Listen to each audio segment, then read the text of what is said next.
people don't really talk about it that much. A lot of times people will say like, "Oh,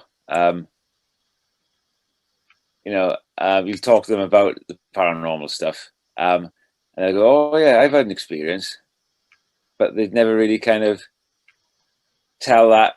They won't go around shouting about it. Then really, it's something people kind of keep fairly sort of secret. My story then. So yeah, I've done a lot of work with like paranormal, like I said, paranormal groups in the past. Just kind of always in the back of my mind somewhere, just I'm always looking for that experience. And kind of when you think of Fox Mulder from the X-Files with the poster on his wall, I want to believe that is me. Like I really, do want to believe. So I'm always looking for that kind of proof and things. But I've never really had anything myself that would be considered proof, I guess. Although going back many, many years now, probably about 20 years ago, I was out with some friends in Chalky in the Lion pub. We were sort of sitting around. We were kind of talking about this sort of paranormal stuff. It always comes up, doesn't it? I think in conversations. When it does come up, everybody's always interested in the paranormal. And we were just started telling ghost stories and things about things that we knew that happened. The strange kind of scratching noises or howling you do down in the Kaimauer industrial estate or whatever. So just telling you stories, laughing a little bit. And at the time, I was totally teetotal. So the pub for me was 1 or 2 hours.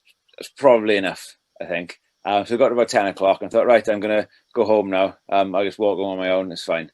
No worries. So I came out of the pub. I thought, well, which way am I going to walk back? Am I going to walk back kind of over the Maindy, past like the woods, or I'll just kind of go around down through Pentra and things? I thought, oh, okay, yeah, I'll just cut across the co-op and go down past the Kaimauer industrial estate, which we'd been talking about earlier. I thought, okay, yeah, I can do that. It's fine. It's the shortest way home. It's quite a misty sort of November evening, but it'll be fine. So I started walking back, and I realised at that time the circus had just come into town. So they had set up all this stuff, but obviously it was the evening, they'd gone home. So I had to walk back through this empty circus to start off. So instantly you got that kind of clown phobia, and I'm walking through typical start of a horror movie, walking past all these kind of unused rides and just all kind of set up, just there, all these kind of crazy clown faces and all that sort of stuff. And I was walking back, okay, right, this is a little bit creepy now. Yeah, it's like unease sort of building. Somebody could easily jump out on me from behind all these, rides or whatever, machinery and stuff. And I kept going, so I head down, just keep pushing. Then I kind of came round past where I walk now. So I thought, right, I'm gonna have to kind of cut. I'm gonna have to go past the bank, but I thought that's too scary because there's scary people in the bank at that time. So I'm not gonna go that way. I'm gonna have to kind of take a shortcut and go under the Black Bridge in Pentra.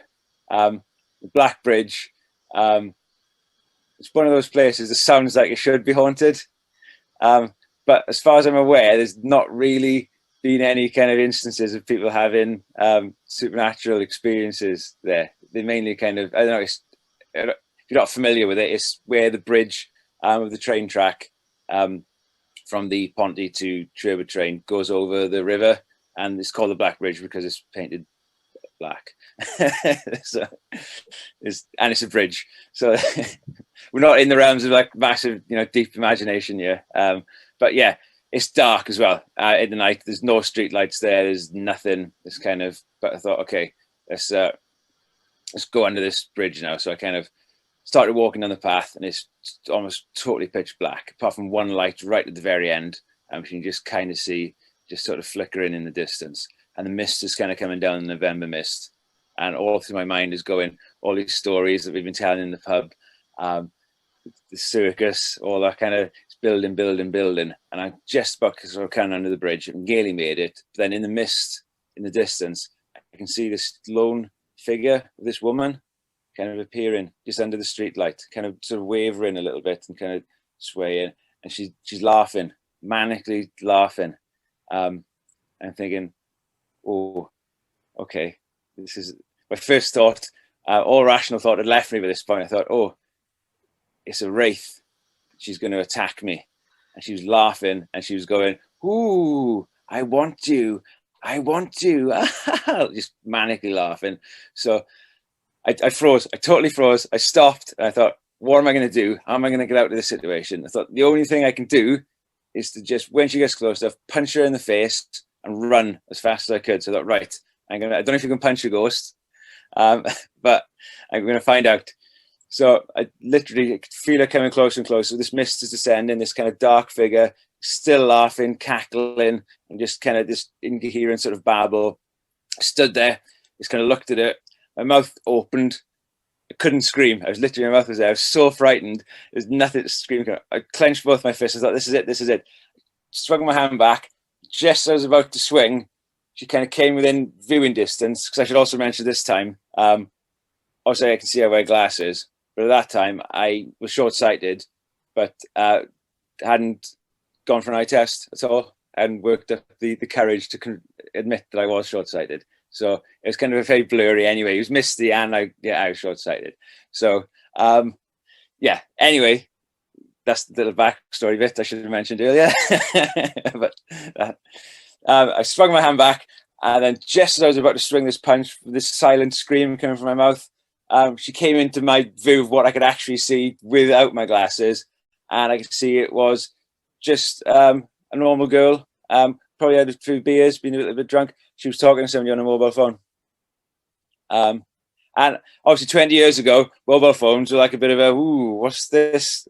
That was more the paranormal thing. What's she got? What's this device? You can talk to people whilst walking? So as soon as she passed, then I just relaxed and ran home. Then it was just like, right, let's find the anxiety and kind of just my mind was racing. So I just got to get home. I've just nearly been attacked by this ghost, but she didn't realize and never even noticed how close she came that night to being punched in the face by somebody who thought she was a spirit. So yeah, that's my first, not my first encounter with the paranormal, but definitely one of my most memorable ones, I think, of kind of how your mind can really, once your mind gets inside of you and gets a hold of you and it starts twisting, then there's no escape from your imagination, I don't think.